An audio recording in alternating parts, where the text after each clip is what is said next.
보유세가 많이 나와서 전세를 월세로 돌리려다가 세금 폭탄을 또 맞을 수가 있습니다. 이때 세금 폭탄은 정확하게는 준조세에 해당하는 건보료 폭탄인데 다주택자이신 분들 특히 조심하셔야 됩니다. 그래서 무턱대고 월세로 전환하다가 오히려 뜻하지 않는 건보료 폭탄을 맞을 수가 있습니다. 어떤 내용인지 한번 보도록 할 텐데요. 조금 어렵습니다. 한국경제에서 가져온 거고요. 노경목 기자님이 작성하신 거예요. 최근 거죠. 12월 12일, 13일 날 이렇게 수정돼 가지고 올라온 거니까요. 임대소득 절세 전략에 대한 글인데 주택 임대 수익이, 여기서 수익은 정확하게는 비용 빼기 전금액입니다. 그래서 정확하게는 수입 금액이라고 해주시는 게 좀 좋긴 좋아요. 그래서 수입 금액이 연간 2천만 원 이하인데 근로소득 등 많으면 분류과세가 유리하고, 근로배당 이자 소득이 연간 2천만 원 안 될 때에는 임대사업자 등록하면 연 1천만 원까지 면세가 되고 3주택자부터는 전월세 보증금도 과세가 된다. 이게 굉장히 좀 어려운 내용이기 때문에 나름 그 중요한 핵심 내용 위주로 이렇게 정리를 해주시긴 했는데 이것만 놓고 보면은 어렵다. 그래서 오늘 좀 주택임대소득세에서 가져왔고요. 제가 미리 말씀드리는데 앞으로는 특히 올해 21년도 종부세가 폭탄이 굉장히 핫 이슈였잖아요. 제가 장담하는데 앞으로 보유세는 앞으로는 세금 중에서는 이 주택임대소득세가 핵심이 될 겁니다. 이게 굉장히 여러분들을 괴롭힐 거예요. 이게 다 맞물려 있는 거고, 이 주택임대소득세는 사업소득 중에 하나로 종합소득세에 과세가 되는 건데 저는 이거를 그냥 제3의 보유세라고 부르고 싶습니다. 왜냐하면 매년 내야 되거든요. 그리고 이게 매년 내다 보면은 끝나지 않는 그런 게 또 나와요. 연속해서 나옵니다. 보겠습니다. 종부세를 비롯한 보유세 부담이 올해 급증하면서 주택 임대 수익을 늘리려는 움직임이 다주택자를 중심으로 나타나고 있는데, 왜? 현금을 계속 내야 되니까.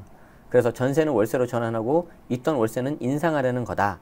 하지만 이때도 늘어나는 세금 부담을 감안해야 되는데 임대소득이 늘어나는 만큼 그에 따른 소득세 부담도 커지기 때문이다. 특히 임대소득으로 주택 보유세를 감당할 수 있을지 고민하고 있다면 소득세 증가분에 대한 고민이 꼭 필요한데, 소득세 증가분뿐만 아니라 건보료까지 보셔야 됩니다. 자, 임대소득에 따른 A씨의 소득세 증가 봅시다. 근로소득 연간 7천만 원만 있을 때는 536만 원 세금이 나가는데 더 나갈 텐데.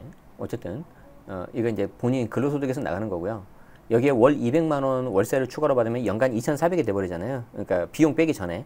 그래서 비용 빼기 전 금액이 2천만 원 넘어가 버리면은 이게 이제 종합과세가 되거든요. 합쳐져 버려요. 그러면은 여기에 대해서 소득세가 개인 종합소득세죠. 897만 원. 360만 원 정도가 늘어나 버리죠. 강민정 세무법인 예인세무사님께서 좀 도움 주셨네요. 고맙습니다. 그리고 이제 주택수에 따른 임대소득세는 1주택, 2주택, 3주택에 따라 다른데 이때 중요한 게 뭐냐면 부부합산이에요. 부부합산. 그래서 부부합산 기준으로 내가 1주택이다. 그러면은 월세 그리고 보증금에 대해서는 둘 다 비과세인데, 만약에 그 1주택을 내가 월세를 주고 있고 그게 공시가격이 9억이 넘는 고가주택이다. 이때 9억은 또 공시가격입니다. 실거래가 아니에요. 그러면은 이게 또 월세에 대해서도 과세가 돼버려요. 부부합산 2주택이다. 그러면 월세 과세, 보증금 비과세. 3주택 이상이다. 그러면 월세, 보증금 전부 다 과세인데 여러분들은 이거부터 잘 알고 계셔야 됩니다. 이게 가장 기본이니까요. 그리고 이때는 재밌는 게 뭐냐면 부부합산 기준이기 때문에 자녀 명의로 주택을 하나 증여해가지고 명의를 돌려버리면은 여기 임대소득 주택수에서 빠져버려요. 물론 양도세는 들어가겠지만. 표정들을 보아하니 좀 어려워하시는 것 같아서 요 사례를 하나 들어보도록 하죠.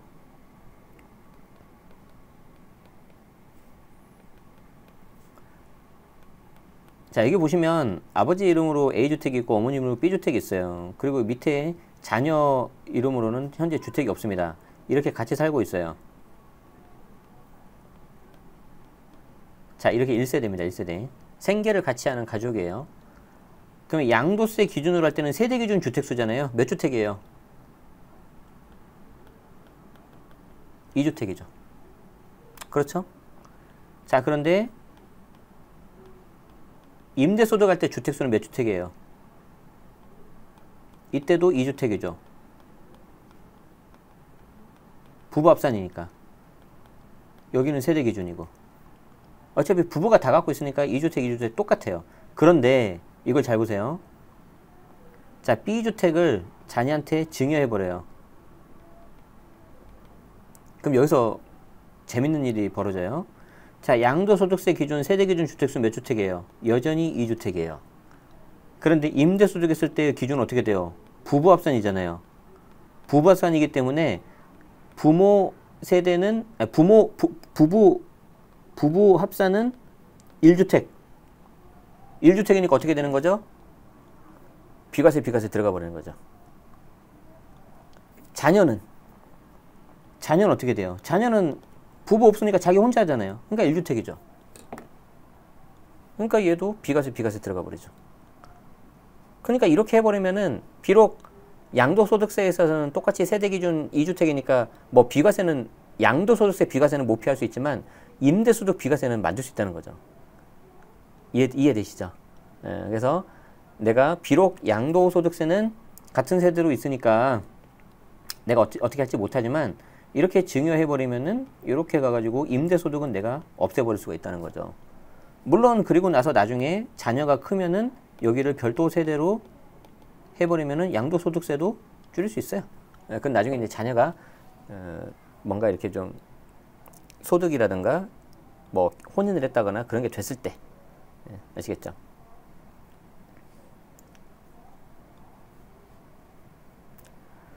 자, 2달치 월세를 세금으로 낼 수도 있는데 제가 이거 같은 경우에도 강의를 해가지고 계산을 해보면 임대소득으로 인해서 내는 그 주택임대소득세, 종합소득세에 해당되는 그 부분이 딱 1달치 월세는 날아가더라고요. 그런데 어지간 조금 더 해버리면은 이제 2달치까지 날아갈 수 있어요.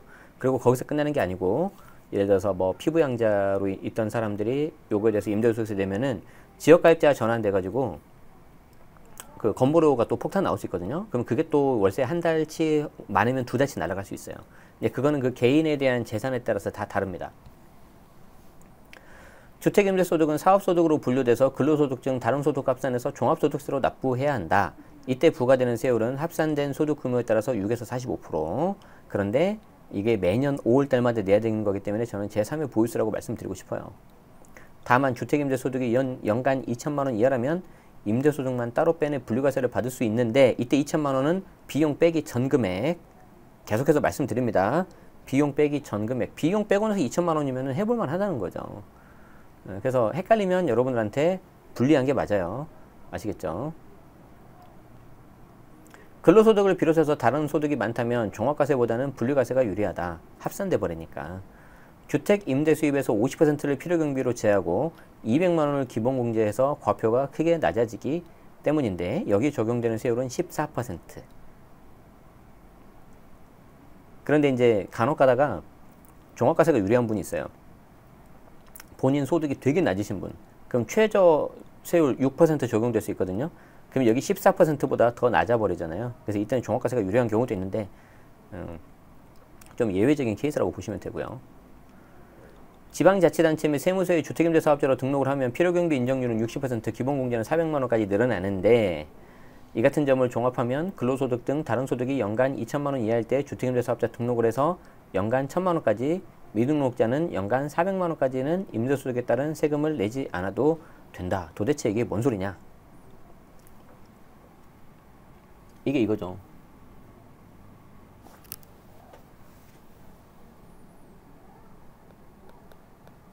자, 등록을 했다. 그럼 1,000만 원 빼기 1,000만 원 곱하기 60%. 요게 이제 필요경비거든요. 율이에요, 율. 다만 이때 1,000만 원 이거는 수익금액입니다. 수익금액. 비용 빼기 전이고요. 그리고 여기에 이제 400만 원 기본 공제가 들어가는데 단 다른 종합소득 금액이 2천만 원 넘으면 안 돼요. 그러니까 내가 고액 근로소득자다, 아니면 다른 개인 사업이 있다, 그런데 2천만 원 넘었다, 그러면 이거 400만 원 못 받아요. 자, 이렇게 하면 어떻게 됩니까? 빵이 나오는 거죠. 그래서 등록한 경우에는 이 1,000만 원이 기준이라는 거예요. 그래서 1,000만 원을 넘기면 안 된다는 거죠. 그럼 이거 월세라고 계산해봐요. 1,000만 원 나누기 12 하면은요, 이게 83만 3천 원이 나와요. 83만 3천 원. 이렇게 나옵니다. 미등록은 어떻게 되느냐?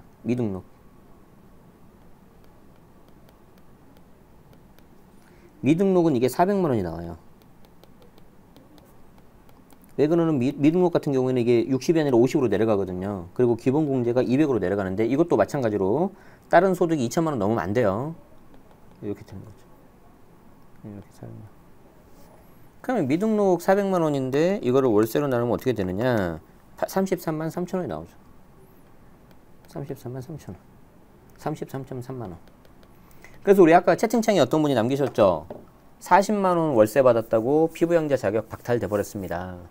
왜 그러냐면 이게 이제 33만 3천원이 만약에 넘었다. 딱 넘으면은 이게 곧바로 0이 아니라 단돈 1원이라도 나오잖아요. 그럼 여기에 대해서 세금이 나오잖아요. 세금이 나와가지고 종합소득세 신고를 했다. 신고 납부를 했다.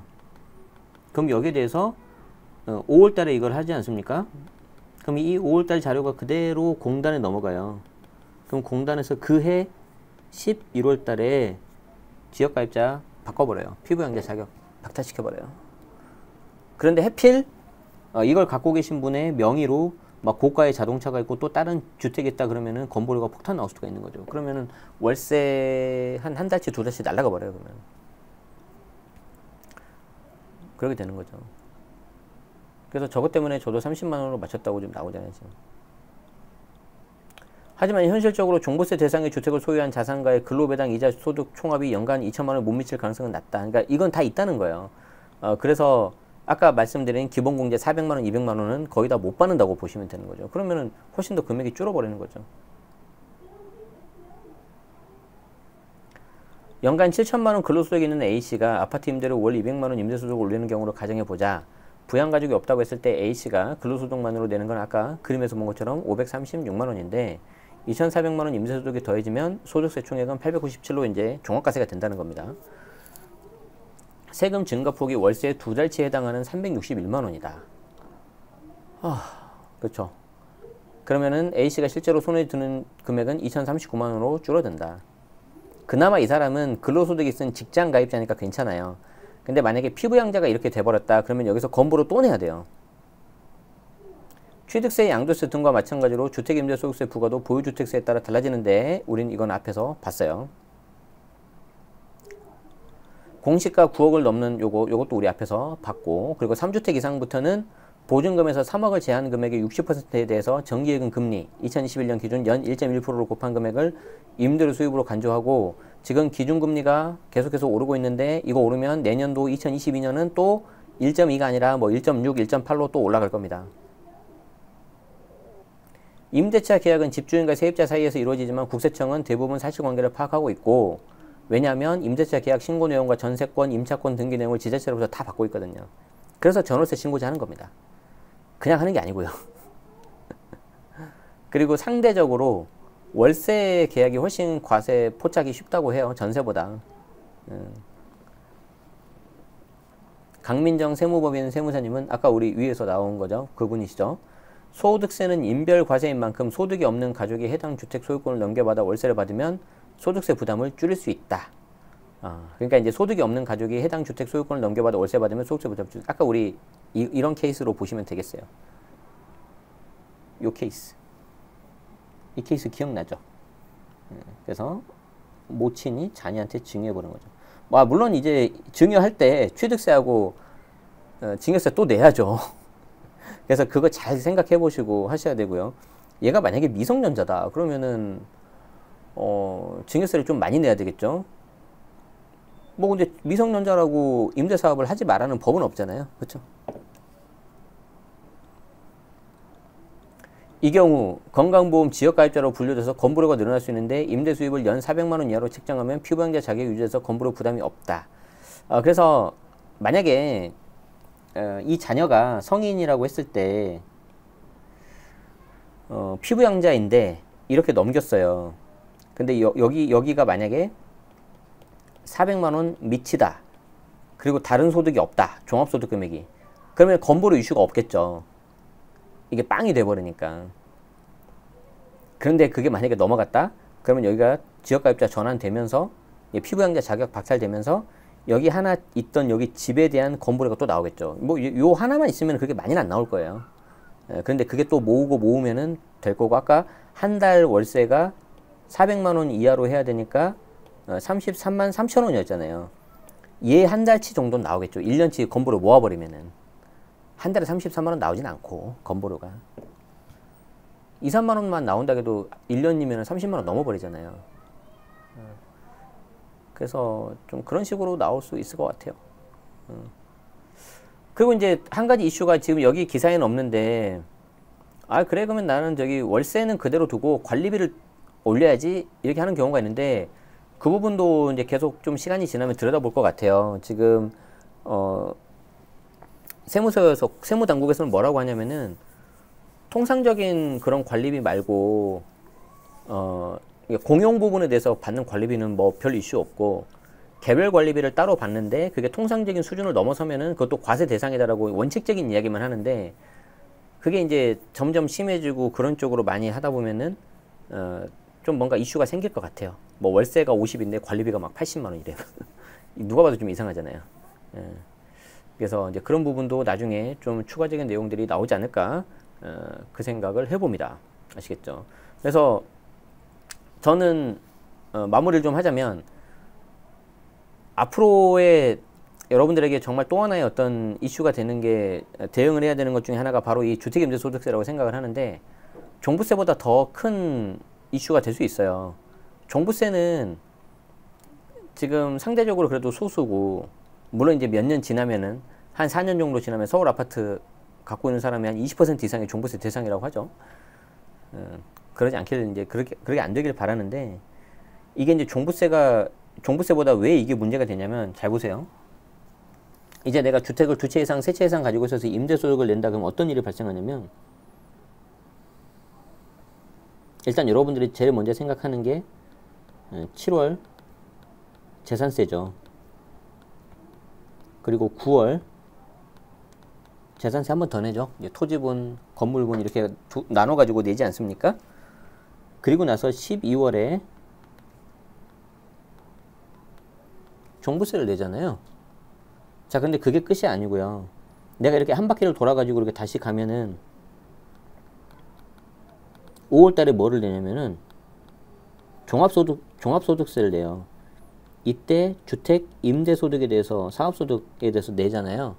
자, 그래서 아까 말씀드린 1000만 원 또는 400만 원 요 기준이 넘었다. 그래서 내가 만약에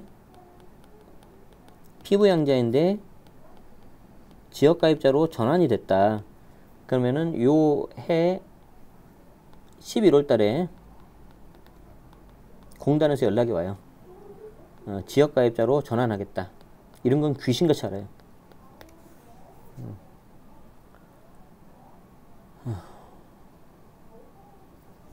제가 왜 한숨을 쉬었냐면, 뭐 끊이질 않네. 뭐 세금 내는 게 그냥 5월달, 7월달, 9월달, 11월, 12월. 여기에 또 뭐가 있어요? 5월달에 어버이날 있죠. 스승의 날 있죠. 어린이날 있죠. 뭐 엄청 많아요. 그리고 이제 저 같은 경우는 이제 3월달 이때 법인이 있으니까 법인세 신고내야. 7월달에 부가가치세 내야죠. 4월달에 부가가치세 내야죠. 예정신고. 얘는 확정신고. 10월달에 또 부가가치세. 아무튼 1년에 부가가치세는 4번 내야 돼. 아휴, 모르겠다. 엄청 많아, 엄청 많아요.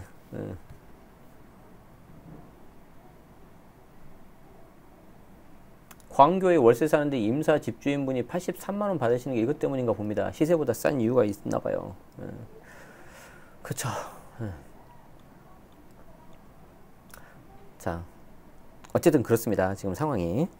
그래서 제가 봤을 때는 이 종부세보다는 이 주택 임대소득이 훨씬 더 대상이 엄청 많거든요. 심지어 요즘에 무슨 말까지 나오고 있냐면, 왜 이 주택에서 보증금 이거 비과세냐, 여기서부터 과세하자, 이런 말 나오고 있어요 지금. 이거는 좀 뭐 저뿐만 아니라 이제 주변에 좀 많이 들어보면 다른 분들도 뭐 그런 말 많이 나오고 있대요 지금. 못 살겠어요. 어쨌든 우리는 잘 대응하는 게 일단 중요합니다. 아시겠죠? 요즘 같은 시기에는 정신을 똑바로 차리고 있어야 됩니다. 그래서 그 누구도 믿지 마시고 여러분 스스로를 믿으십시오. 여러분의 소중한 재산 관리는 여러분 스스로가 하는 거고요. 여러분의 소중한 건강 관리도 여러분이 하는 겁니다. 조금 안타깝긴 해요. 지금 굉장히 여러 가지로 힘들잖아요. 부동산도 그렇고 코로나도 그렇고. 이럴 때일수록 여러분들이 막 혼란스럽고 불안도 되고 걱정도 되고 그러시겠지만, 이럴 때일수록 여러분들이 중심을 잘 잡으셔야 됩니다. 스스로. 아시겠죠? 그래서 옆에 있는 소중한 가족들하고 이야기 많이 하시고 어떻게 우리 가족은 할지 기준을 잘 명확히 잡으시고 잘 대응하시고, 그리고 원칙을 지키는 것도 중요하지만 이 전략의 가장 기본은 환경이 바뀌면 그 전략도 바뀌어야 돼요. 그래서 환경 변화를 잘 보셔야 됩니다. 제가 그래도 경영학과 출신이거든요. 그런 것들을 좀 잘 보시면서 대응을 좀 하시면 좋겠습니다. 제가 최근에 보고 있는 책이 하나가 있는데요. 간단히 책 하나 소개시켜 드릴까요? 뭐 아무 저 연관 없어요. 그냥 내가 제 돈으로 사서 제가 보는 책이에요. 지금은 이제 돌아가신 분인데, 고우영님 아세요 혹시?